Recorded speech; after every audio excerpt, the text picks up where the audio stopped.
Bapak Ibu sekalian, yang dimintakan oleh Allah di dalam Al-Quran termasuk hadis Nabi SAW adalah berperilaku, bersikap baik kepada kedua orang tua, ya, baik dalam keadaan sudah wafat apalagi dalam hidupnya, baik dalam keadaan dia muslim ataupun dalam keadaan belum berislam, ya. Contoh, yang dalam keadaan belum berislam, ibu bisa temukan di Quran surah ke-31 Luqman dari ayat ke-14 sampai ayat 15. Di ayat 15 ya, wa in jahadaka ala an tusyrika bima laysa laka bihi ilmun fala tuti'huma wasahibhuma fid dunya ma'rufa. Indah sekali, ya.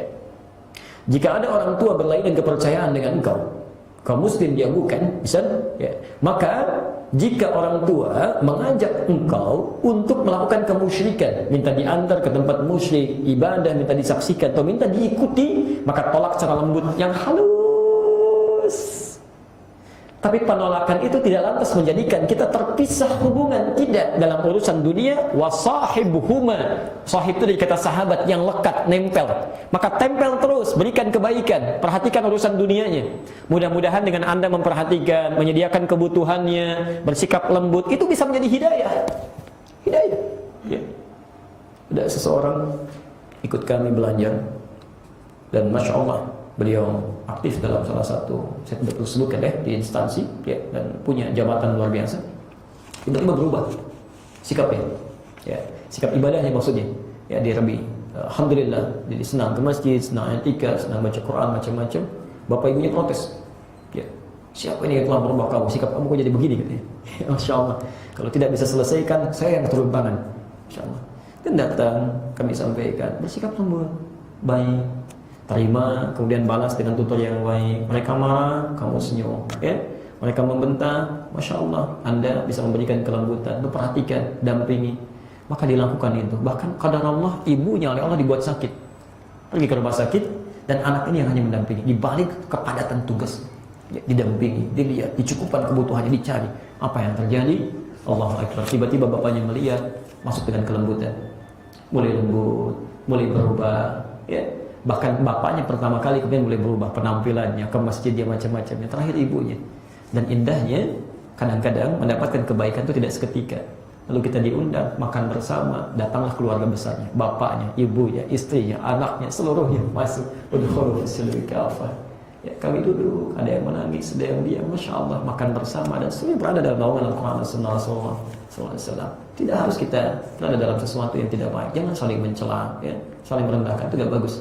Ya, jadi saat seorang tua belum baik pun, belum bermuslim, perlakukan dengan baik. Apalagi sudah muslim, maka ayatnya pindah. Ya, di Quran surah ke-17 ayat 23 itu, ayat 23. Wa qala rabbuka alla ta'budu illa iyyahu wa bil walidaini ihsana. Baik. Imma yablughanna 'indaka al-kibara ahaduhuma aw kilahuma fala taqul lahumu uff wa la tanharhuma. Ya, masyaallah. Qul lahumu qawlan karima. Allahu Akbar. Jika Anda hadir bersama orang tua sekitar, maka telah mulai sepuh, belum meninggal, masih sepuh, masih beranjak, Masya Allah. Anda dimintakan oleh Al-Quran, jangankan berperilaku yang tidak pantas, ya, kita menampakkan ekspresi ketidaksukaan aja itu nggak boleh, ya. Bermuka masa, agak mukul, agak memalingkan wajah, nggak boleh. Tampilkan sebagaimana mereka selalu tersenyum saat kita digendong-gendong, maka kita pun dihadirkan suasana untuk membalikkan keadaan itu. Bisa nggak kita tersenyum dalam keadaan demikian? Ya. Saat orang tua menggendong kita dengan tersenyum, bisa nggak kita gendong orang tua dalam keadaan tersenyum? Dibalikkan suasananya. Ya. Maka yang paling menarik ketika wafat, kita masih diminta berdoa, Rabbighfirli wa liwalidayya warhamhuma kama rabbayani shaghira wa qur rabbirhamhuma kama rabbayani shaghira. Yang paling indah, perhatikan, saat seorang tua wafat, hadis Al-Bukhari di kitab Al-Adabul Mufrad, nomor hadis 44, posisi di sebelah kanan paling atas, ya, dari Abu Hurairah. Perhatikan, yang dimintakan dari seorang anak, ya, dimintakan dari seorang anak yang masih hidup untuk orang tua yang telah wafat, itu dua. Satu adalah permohonan ampunan, istighfar kepada Allah supaya dosa-dosanya diampuni oleh Allah. Yang kedua adalah doa-doa kebaikan, ad-du'a bil khair. Maka mohonkanlah kepada Allah, ini kewajiban kita seorang anak bila orang tua satu di antara keduanya telah wafat.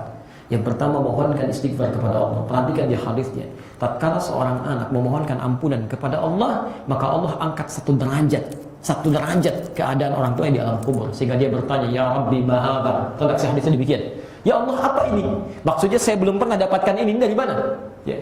Kata Allah, perhatikan jawabannya. Ini adalah istighfar yang dimohonkan oleh anakmu saat ini untukmu. Ini adalah istighfar yang dimohonkan oleh anakmu saat ini untukmu. Jadi ketika Anda beristighfar mohon ampunan kepada Allah, tapi syaratnya anaknya muslim, orang tuanya muslim.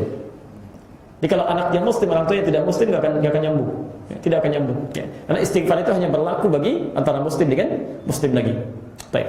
Yang kedua itu Anda mohonkan supaya mereka mendapatkan kebaikan di alam kuburnya, ya, kelapangannya, kenikmatannya, cahayanya. Karena di alam kubur itu kalau hidup kitanya nyaman, baik, bekalnya cukup, ibadahnya, maka tidak ada keindahan yang sangat luar biasa.